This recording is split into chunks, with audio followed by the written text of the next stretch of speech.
Hello students, once again welcome you in Nimbus learning powered by engineers academy. तो आज का session जो आपने देखा होगा थंबनेल पे, वो है लास्ट मोमेंट रिवीजन स्ट्रेटजी। कि अब एग्जाम्स आ चुके हैं 22, 23 और 24। किसी का 22 को है, किसी का 23 को और किसी का 24 का है। अब तक तो सबको सिटी भी अलॉट हो चुकी है कि किसका सेंटर किस सिटी में है और किस डेट पे है, और टाइम जो स्लॉट है वो आपका टाइम स्लॉट कौन सा है, सभी आपको पता चल चुका है।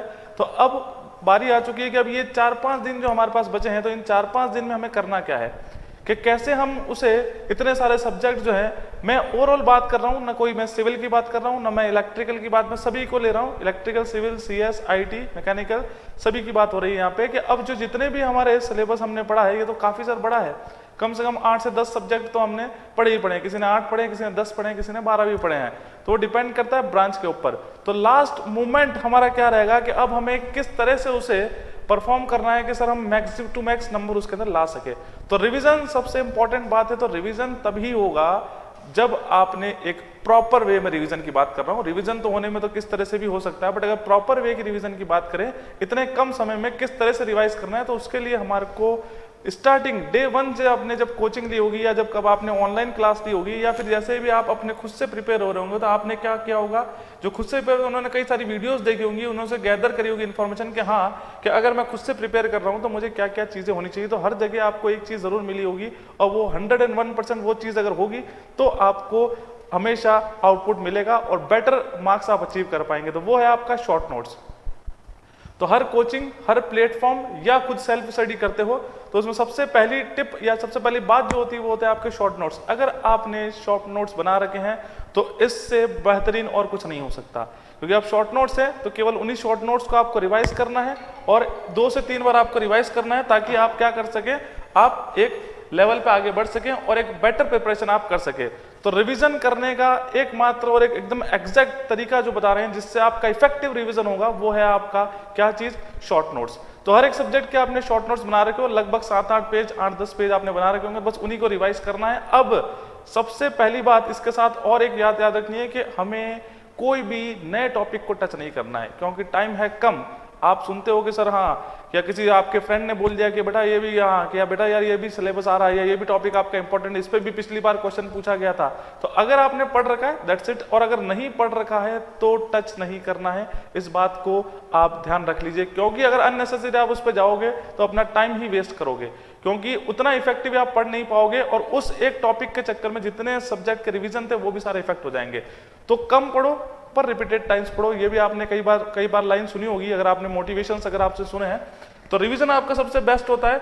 यही अपना लास्ट मिनट जो स्ट्रेटेजी थी, सबसे पहली स्ट्रेटेजी का पहला पॉइंट यही है कि आपको शॉर्ट नोट्स को प्रिपेयर करना है। बिना शॉर्ट नोट्स के आप रिवीजन तो कर पाओगे, ऐसा नहीं है कि नहीं कर पाओगे, क्योंकि कई सारे बच्चे जिन्होंने अभी पता चला होगा, या फिर वो कुछ सब्जेक्ट के बना पाए होंगे, तो वो भी रिवीजन कर लेंगे, बट वो आपका टाइम को कंज्यूम कर देगा। तो वो लास्ट मोमेंट के जो टिप्स है, वो सबसे पहला पॉइंट था कि शॉर्ट नोट्स अगर आपके पास अवेलेबल है तो उनको आप अच्छे से रिवाइज करिए। 1 से 2 से 3 बार, जितनी बार हो सकता है उतनी बार रिवाइज करिए, क्योंकि शॉर्ट नोट्स में होगा क्या कि वो 7-8 पेज है, तो वो पढ़ना आसान है बजाय एक 100-150 पेज की कॉपी के। ये तो आप बात मानते हो। तो अगर ऐसे 100-150 पेज के अगर आपके पास 10 भी सब्जेक्ट है तो 1000 पेज हो गए बेटा, और 1000 पेज को पढ़ पाना इन 4-5 दिनों में, और वो भी आखिरी के दिनों में, इट्स नॉट अ पॉसिबल और it is not a simple task. तो उसके लिए आपको थोड़ा सा प्रिपेयर और स्मार्ट स्टडी करनी होगी। तो स्मार्ट स्टडी के अंदर आता है आपका शॉर्ट नोट्स। शॉर्ट नोट्स बनाने हैं और बनाए रखे हैं, तो अब तो क्या ही बनेंगे, जो बना रखे हैं वो उसको रिवाइज करो, और थोड़ी रिवाइज करो 2 से 3 बार, और प्लस उसके साथ में आपको कोई भी नया टॉपिक टच नहीं करना। इस बात का बिल्कुल आपको ध्यान रखना है। क्लियर हुआ आप सभी को? तो अगर बात करें कि कई सारा सिलेबस अनफिनिश्ड रह जाता है कि सर मैंने जो है वो 8 सब्जेक्ट हैं जो मेजर सब्जेक्ट, उस 8 में से सर मैंने 6 ही सब्जेक्ट पढ़े हैं, मैंने 6 ही सब्जेक्ट पढ़े हैं, तो अब क्या मैं उन 2 सब्जेक्ट को टच करूं या ना करूं? उसके लिए सबसे बेस्ट स्ट्रेटजी या बेस्ट टेक्निक क्या होती है? वो बेस्ट टेक्निक आपकी ये होती है कि सर हमें अब क्या करना होगा कि जो प्रीवियस ईयर के पेपर को एनालिसिस करोगे, नहीं तो आपने टेस्ट सीरीज तो दे ही रहे होंगे, तो प्रीवियस ईयर के पेपर जब आप दे रहे हैं या फिर टेस्ट सीरीज दे रहे हैं, तो उसमें उस चैप्टर या उस सब्जेक्ट से रिलेटेड जो जो टॉपिक्स है, बस केवल उन टॉपिक को छूना है। अगर आप चाहते हैं उसको भी छूना तो की बात हो रही है। वैसे तो टाइम बहुत कम है, बट फिर भी कई बार होता है कि सर हम सब कुछ पढ़ लें, तो उन एक दो सब्जेक्ट को हमने शायद सही से नहीं पढ़ा, तो उसके अंदर अब पूरा पढ़ने की जरूरत आपको बिल्कुल भी नहीं है। आपको केवल वही टॉपिक्स उठाने हैं जो कि एग्जामिनेशन पॉइंट ऑफ व्यू से या पिछले 2-3 सालों से उन्हीं टॉपिक पे क्वेश्चन आ रहे, तो उन टॉपिक्स को केवल पढ़िएगा, पूरा सब्जेक्ट पढ़ने की जरूरत नहीं है। तो एक लिस्ट बनाइएगा कि अगर सपोज मेरा एक सब्जेक्ट रह गया है ना, कोई भी एक सब्जेक्ट, अगर हम बात कर रहे हैं सोम, तो सोम में से कौन कौन से क्वेश्चन आते हैं, ठीक है, सोम में से कौन कौन से क्वेश्चन आते हैं, सर स्प्रिंग से एक क्वेश्चन आता है, डिफ्लेक्शन से एक क्वेश्चन आएगा। तो टॉपिक डिसाइड करने हैं आपको पूरा सिलेबस नहीं पढ़ना है, टॉपिक डिसाइड करने हैं, ठीक है। पॉइजन रेशो से आता है, मतलब आपकी प्रॉपर्टीज से आता है क्वेश्चन। तो ये 2-3 टॉपिक हो गए, बस इन 2-3 टॉपिक को केवल पढ़ देना है, वो भी जल्दी से पढ़ना है, क्योंकि अब हमारे पास समय नहीं है कि उसको डीपली पढ़ सके। जल्दी से पढ़ देना, जिस के रिलेशन के ऊपर क्वेश्चन आते हैं बस वो रिलेशनशिप आपने पढ़ दिए और उन टॉपिक को आपने देख लिया। फिर आते हैं कि लास्ट टाइम होता है, कई सारे बच्चे काफी अच्छी तैयारी कर चुके होते हैं, बट लास्ट टाइम पे घबरा जाते हैं कि सर पढ़ सब कुछ लिया है पर याद कुछ नहीं है। सबसे बड़ी चीज यही होती है कि सर पढ़ सब कुछ लिया है पर याद कुछ नहीं है। अब उस याद कुछ नहीं है का क्या किया जाए?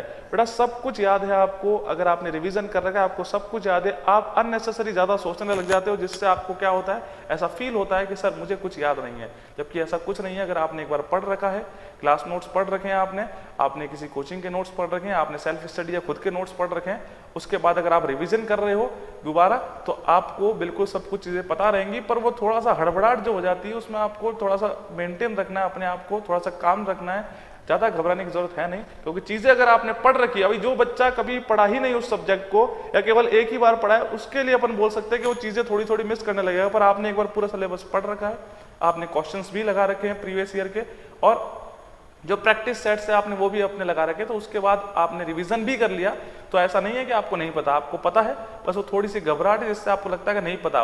वो होगा क्या कि जिस दिन आप पेपर में बैठोगे उस दिन वो अपने आप स्ट्राइक करेंगे।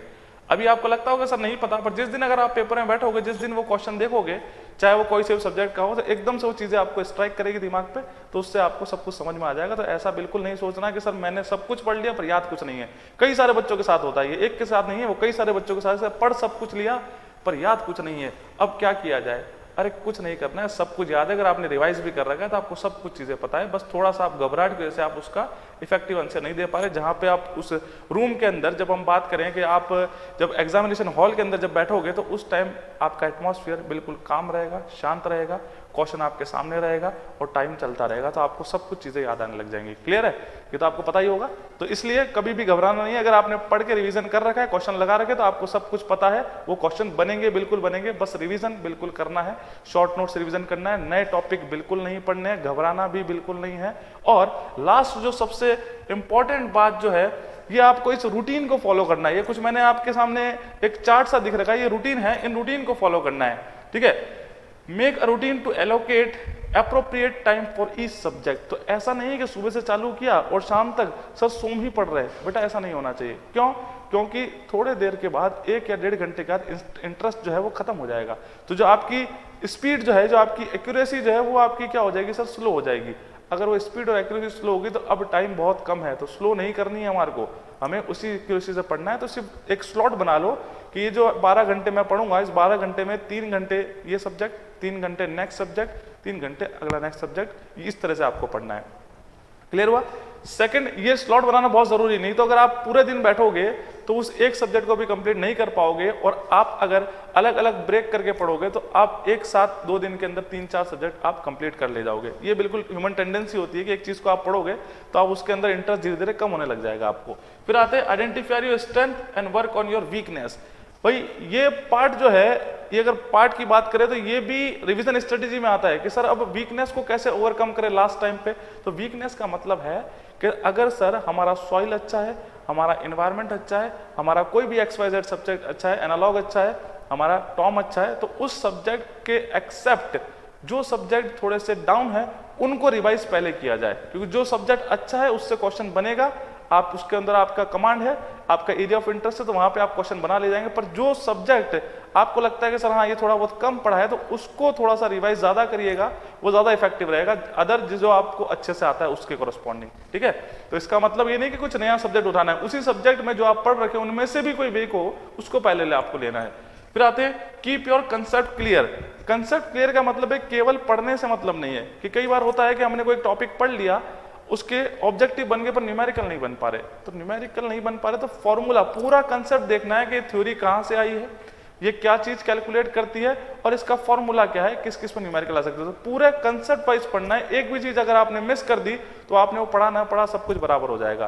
तो ऑब्जेक्टिव बन जाएंगे, पर अगर न्यूमेरिकल की बात करोगे तब नहीं बन पाएंगे, अगर आपने पूरा कंसेप्ट वाइज पूरे से उसको स्टडी नहीं किया है तो अभी रिवीजन भी करें तो उसके एस्पेक्ट सारे करें, कि अगर मैं कोई भी एक टॉपिक पढ़ रहा हूं तो उसके कितने एस्पेक्ट्स हो सकते हैं, किस किस तरह से क्वेश्चन बन सकते हैं, वो हर एक क्वेश्चन को टच करना है, वो होती है इफेक्टिव स्टडी।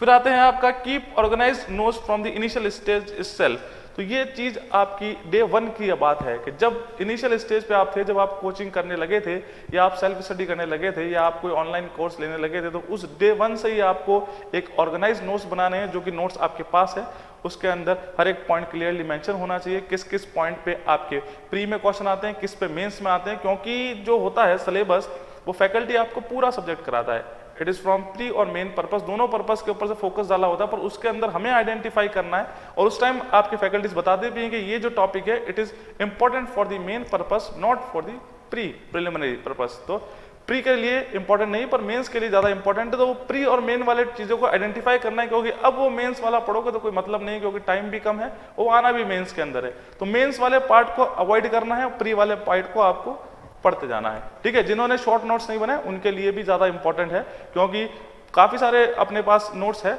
और उस नोट्स के अंदर से आपको आइडेंटिफाई करना है कि इस सब्जेक्ट के अंदर प्री के टॉपिक कौन से, बस वो पढ़ना है, जो मेंस दिख जाए तुरंत उसको लेफ्ट कर दो, आगे बढ़ जाओ, ठीक है। Practice study material on regular basis. Study material की यहाँ पे अगर मैं बात करूँ तो स्टडी मटेरियल की मतलब है यहाँ पे अब टेस्ट सीरीज की मैं बात करने वाला हूँ, तो टेस्ट सीरीज देने लग जाओ, अब तुरंत फटाक से एक दिन में रिवाइज करो, 1 या 2 दिन में रिवाइज करो। जिसने रिवीजन कर चुके हैं वो केवल आपको क्या करना है, सिर्फ अब टेस्ट देने हैं, टेस्ट देने हैं, और विद इन अ पीरियड आपको पता चल जाएगा कि हाँ मैं इन 2 घंटों के अंदर कितने क्वेश्चन अटेम्प्ट कर पा रहा हूँ, क्या मेरी एक्यूरेसी है। तो टेस्ट देने हैं, अब ज्यादा टाइम हमें इस रिवीजन पे या नए क्वेश्चन करने पे टाइम नहीं, केवल टेस्ट देने जिसमें आपका ओवरऑल डेवलपमेंट होगा, जीके वाला पोर्शन भी होगा आपका 50 मार्क्स का, रीजनिंग भी हो जाएगा और टेक्निकल भी हो जाएगा, सारे पोर्शन आपके इन्वॉल्व हो जाएंगे। तो वो माइंड भी उस तरह से फ्रेम हो जाएगा आपका, कि ऐसा नहीं कि सब टेक्निकली होंगे, सब कुछ होंगे, तो वो जंबलिंग जो माइंड होगा वो भी आपका लगने लग जाएगा। जैसे आपने एक ही सब्जेक्ट पढ़ा, उसी क्वेश्चंस लगा रहे थे आप पहले, तो अब सारे सब्जेक्ट एक साथ पढ़ लिए, 10-12 सब्जेक्ट, आपने रीजनिंग भी पढ़ रखी है, आपने जीएस जीके भी पढ़ रखी है, तो अब सबका मर्ज हो जाएगा। तो वो उस तरह से माइंड को बैलेंस करेगा वो टेस्ट आपका, तो वो सेम कंडीशन वो वहाँ पे क्रिएट करेगा जो आपका एग्जामिनेशन सेंटर में मिलने वाली है। तो उसी तरह से आपको अब केवल जल्दी से 1 आध दिन में रिवाइज करना है, और लगभग रिवाइज कर भी चुके होंगे, नहीं भी करे तो 1-2 दिन आपके पास है, मोर देन इनफ है। शॉर्ट नोट्स तो कितने सब ज्यादा 150 पेज के होंगे, 100 से 150 पेज, तो 2 दिन में रिवाइज हो जाएगा पूरा का पूरा सब्जेक्ट। उसके बाद आप नंबर ऑफ टेस्ट देते जाइए, और with in the time period अपने आप को इंप्रूव करते जाइए। सर पहले टेस्ट में कितने नंबर आए वो नोट करना है, कितने टाइम में किया, कहाँ गलती हुई है, भाई रीजनिंग में गलती हुई तो कितने आउट ऑफ कितने क्वेश्चन गलत हुए हैं, जीके जीएस में कितने गलत हुए हैं, और टेक्निकल में किस सब्जेक्ट से ज्यादा गलत हुए हैं, उस पर आपको फोकस करना है, ठीक है। Keep up the motivation level. तो अब लास्ट समय आ चुका है, पूरा मोटिवेट रही है, ऐसा नहीं है कि सर मैंने ये एक सब्जेक्ट नहीं पढ़ा, या फिर सर मेरी जीके इतनी ज्यादा अच्छी नहीं है तो कुछ हो पाएगा नहीं हो पाएगा। अब जो होना था वो हो गया, बिल्कुल मोटिवेट रहिए कि पॉजिटिव एनर्जी अगर आपके पास रहेगी तो इट इज वेरी फ्रूटफुल। तो वो उस पॉजिटिव एनर्जी के साथ अगर आप जाओगे एग्जामिनेशन के अंदर तो 5-7 क्वेश्चन आप 10 क्वेश्चन आप एक्स्ट्रा ही करके आओगे। अगर नेगेटिव एनर्जी के साथ जाओगे तो अगर जो आता होगा उसको भी गलत करके आ जाओगे। तो अब जो हो गया सो हो गया, बट अब पॉजिटिविटी के साथ रहना, मोटिवेट रहना, हमेशा आपको इस बात का ध्यान रखना है। मेक और रूटीन, ये सभी चीजें हो गई। तो ये बड़ा इंपॉर्टेंट टॉपिक था जो कि मैंने आपको डिटेल में डिस्कस किया, और ये जरूरी भी है आपके पॉइंट ऑफ व्यू के लिए।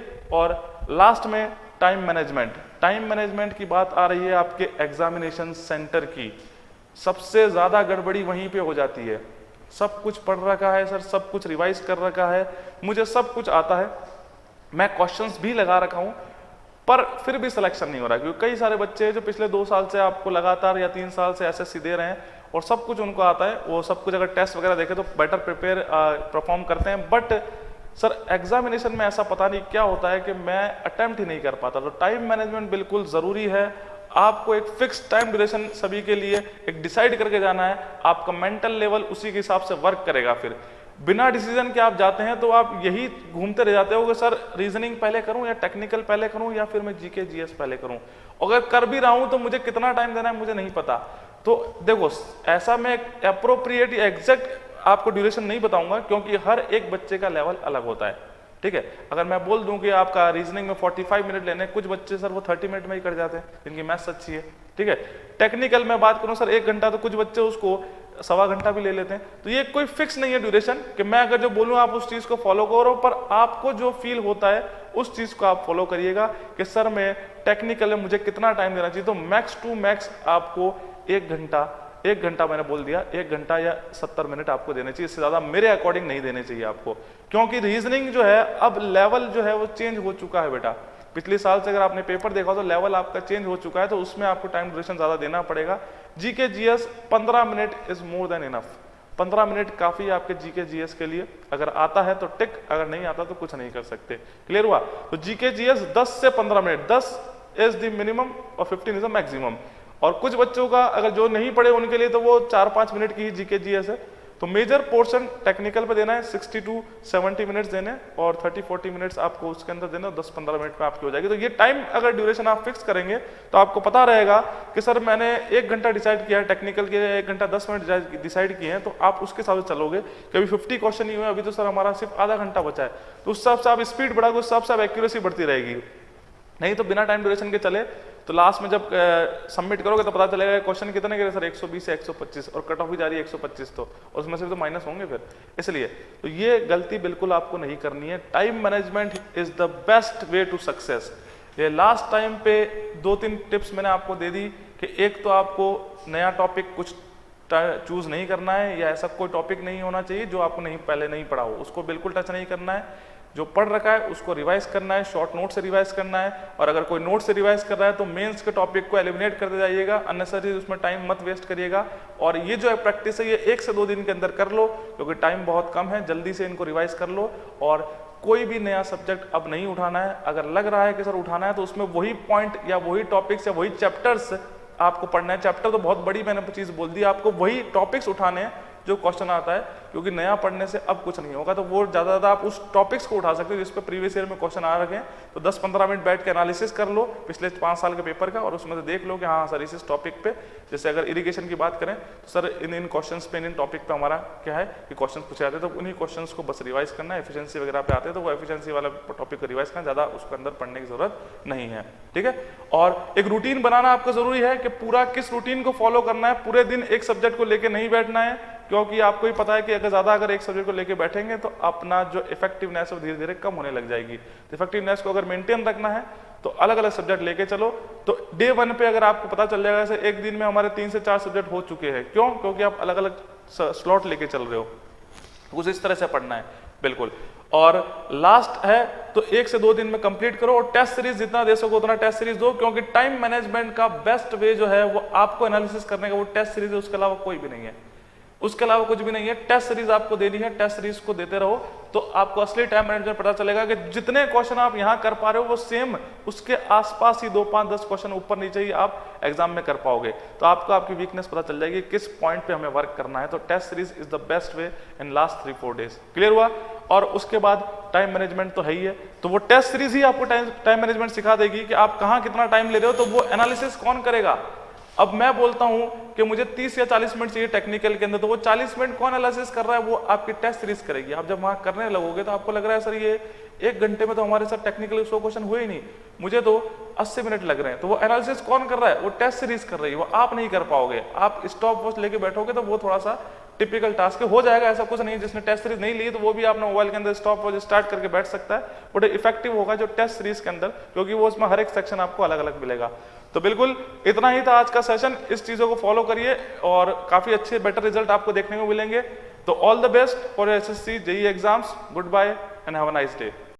If you really like the video, please hit the like button, share the video, subscribe to our YouTube channel and press the bell icon for the latest updates. Thank you.